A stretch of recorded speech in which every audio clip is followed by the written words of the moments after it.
What is up, everybody? My name is Cameron. Thank you so much for clicking on today's video. And in this video, I headed out to do some wade fishing. The conditions were not great, but I did manage to find a few fish. So make sure to stick with it, and I hope y'all enjoy the video. All right, guys, so we just hopped in the water here, and please excuse the wind noise today. It is blowing way harder than I expected, like 15 to 17. So there's gonna be a little bit of wind noise, nothing I can do about it. With that being said, though, today we're gonna start out throwing this 1/8 ounce jig head with a Norton Sand Eel Junior in the LSU color. And the reason I'm using this color is because the water is pretty stained and murky today, and this darker purple with that chartreuse tail and that chartreuse head will stand out very well and hopefully get these fish's attention. For the reel, I'm using a spinning reel, which I think I jinxed myself. If you've been watching the past few videos, I said that I don't like to wade with spinning reels, and I also said that my bait caster that I was using is the one that I've had the longest and that has lasted the longest. And then literally the very next day it crapped out on me and broke. So we're out here with the spinning reel. This is a Pin Slammer 3500 with 20-pound braid and a Fenwick Elite Inshore medium light. I'm just going to be fishing this marsh drain here in front of me. Basically, we have a back lake on the right, and it drains out into the intercoastal on my left. And there's a big old oyster reef in front of me that water has to go over before it gets there, and a very deep gut from that marsh drain around it.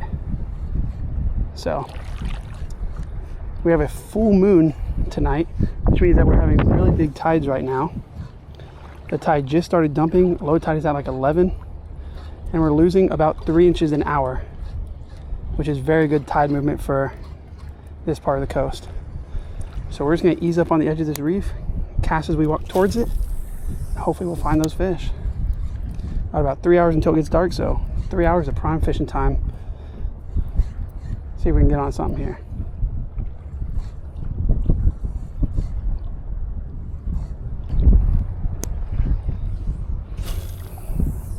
Got a few birds hovering overhead, some seagulls and some terns, some lyrebirds, and whenever I hopped in, there was actually a big old flock of birds and slicks popping up, and they were feeding, but they were going back to my left into the wind, and I just could not catch up with them. But it's a good sign that there's something out here, at least some bait and some fish pushing up on that bait. Could have been sand trout, could have been schoolie specks, but still.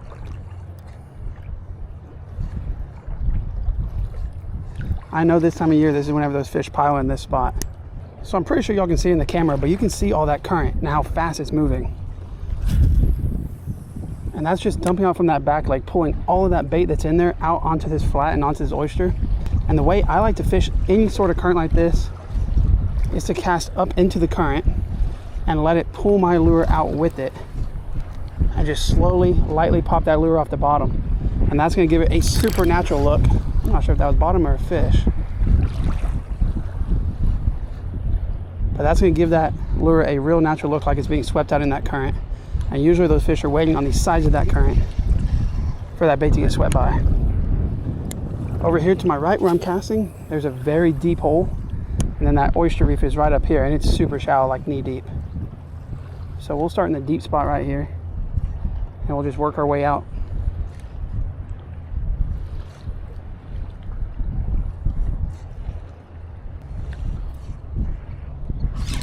There's a fish right there. Oh yeah, little speckled trout right here. Definitely undersized, we're skiing him in, but there we go. That did not take long at all. Yes, sir.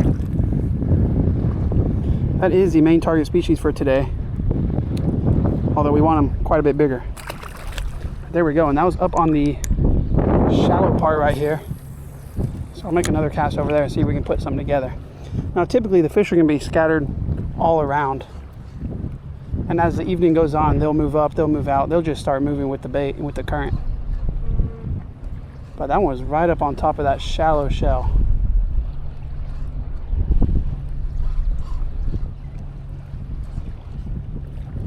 Hopefully we'll be able to find some bigger ones mixed up in there too. That'd be pretty cool.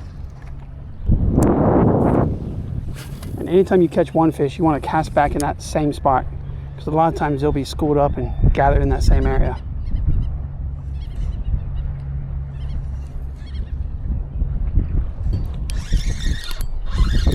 There's another fish right here. It's been a while. Man, I was about to change lures. I haven't gotten a bite in a while. Oh man, close to a keeper actually. Nice trap. Put that That is going to be a keeper. Man, I've made like 30 casts and not even a bite after that one. First one.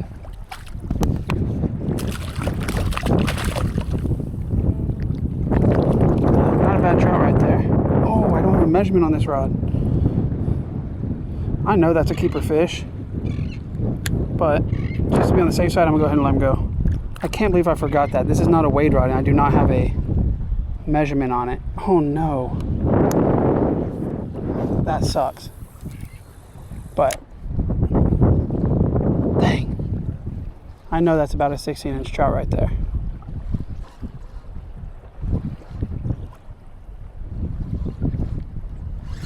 Oh, there was another one. That's crazy because that was seriously about to be one of my last casts with this lure, and then I was going to switch over because I have honestly not gotten a bite in like 30 casts. I was going to switch over to a voodoo shrimp because I keep seeing shrimp popping, but that just goes to show you, and it's something that I've always said. Oh. When you think about switching lures, always give the one you're using like 3 or 4 more casts. And you'd be surprised how many times you get a bite on those last 3 casts. So I'm gonna keep on throwing this one around for a minute. Maybe those fish just haven't moved up in here yet. In numbers, I should say. Obviously there's a few, but maybe that bite just hasn't completely turned on, but it should here soon.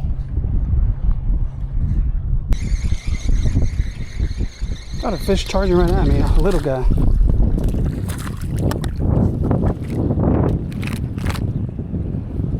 Speckled trout though.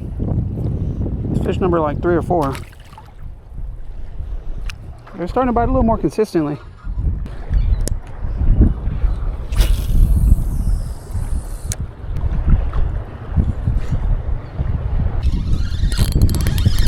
Another fish here. Seems small though. Yep, undersized.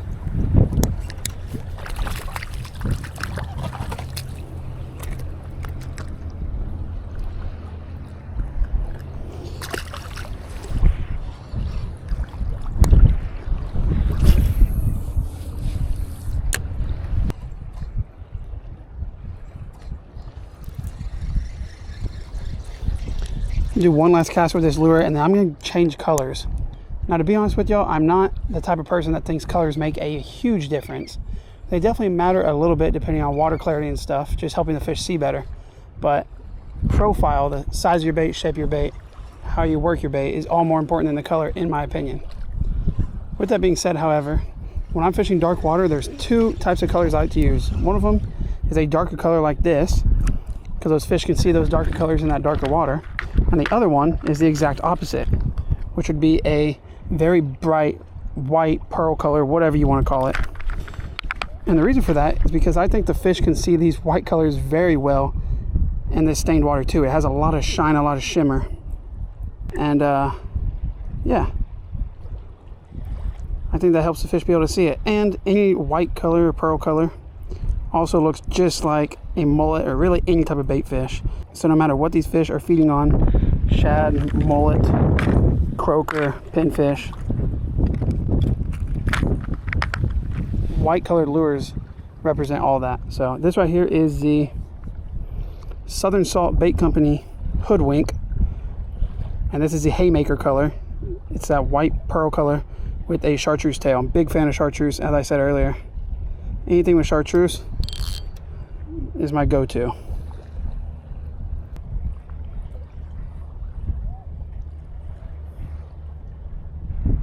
All right, there we go. Check that out. A little bit of a bigger bait here, but it also has those 3 tails on it and that ball tail, and that definitely has more vibration than the straight tail sand eel we were just on. So let's try this out. I'm gonna work it the same way. We'll see. Maybe we'll be able to narrow out some of those smaller fish.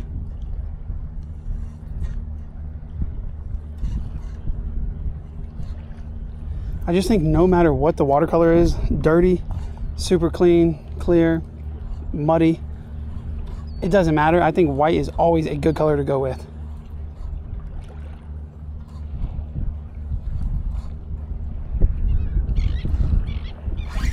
There's a fish.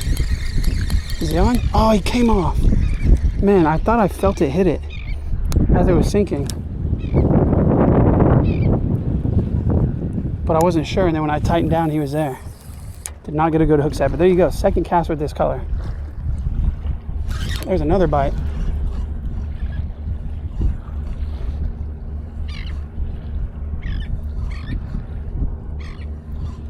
There's one.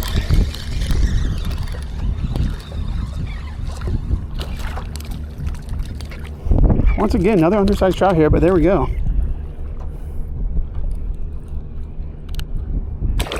Oh, maybe switching to this color was the right move.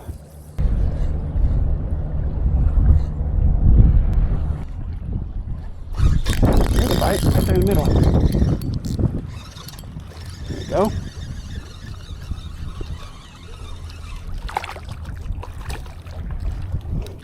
Little speck, man. We are just in the dink fest right now.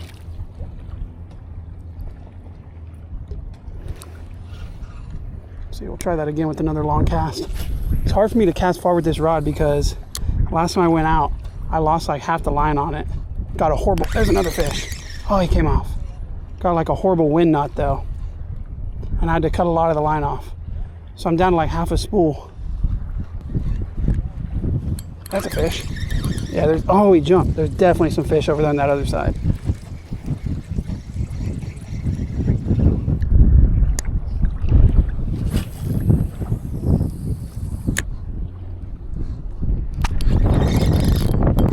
Another one. A little bit better, it seems like, but still undersized.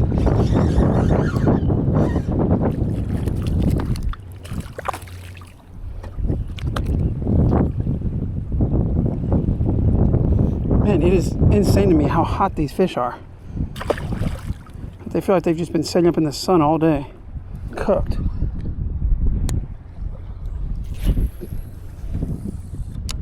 Okay, making my first real lure change here, switching up to the voodoo shrimp. Not because the other lure wasn't working, but because I keep seeing shrimp popping, and every time the birds dive, it looks like they're catching shrimp. So, if that's what's flooding out here, that's what those fish are eating, that's what I'm going to throw. Now you can see this one is the natural color, so kind of translucent, and it may be hard for them to see it in this water. So I'm really going to have to fan cast the area and put this lure right in front of them, bump them on the nose with it to get them to eat.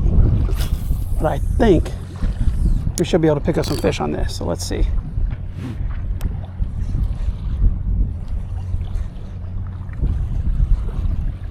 Oh, what the f***? No, I just got bumped by a big old shark. Okay, I'm very unsure of what to do in this situation. I gotta be honest with you, I'm pretty spooked right now. I've never felt something like that. It wasn't like a hard bump, like it ran straight into me. It was like it rubbed on me. Like the way a cat comes up and rubs on you when it wants you to pet it. It just like glided past my leg, but super, super big.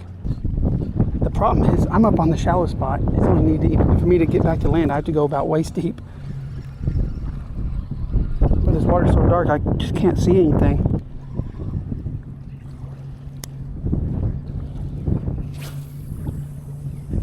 I don't really want to put any fish on the stringer, even if I was to catch one.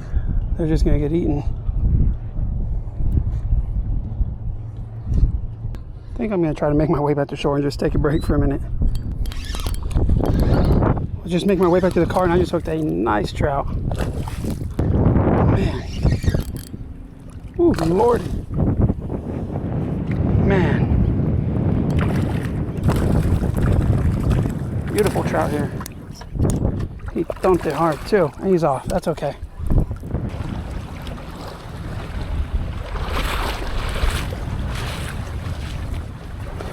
All right, I'm happy to be out of there, I'll tell you that. I'm back at the car and I'm debating what to do. Just kind of thinking about what just happened, because that was kind of scary, I'm not gonna lie. But I think I gotta go back out there because the birds are starting to die and there may be a shark out there, but hopefully it'll eat the trout, not me. So I'm gonna grab my rod and head back out.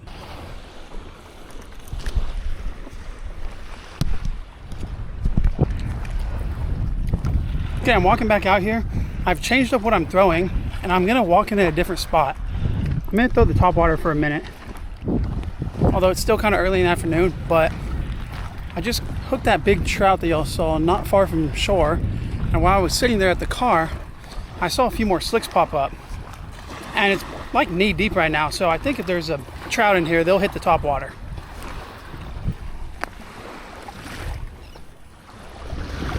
We're gonna walk in about right here and just throw this topwater around. The water is cleaned up, it's gotten a lot calmer. That wind has switched directions, so hopefully those fish will be biting, and hopefully nothing else is biting. And just know I'm going back out here for you guys to finish this video, so go down there and subscribe for me. Anyways, let's catch some fish.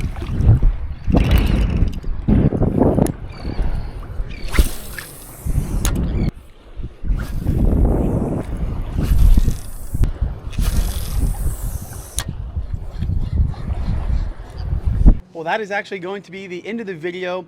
I ended up not catching anything on that topwater, and I really didn't feel like walking back out to where that shark was and where it had rubbed up against me, because that did spook me. I'm not gonna lie to you guys.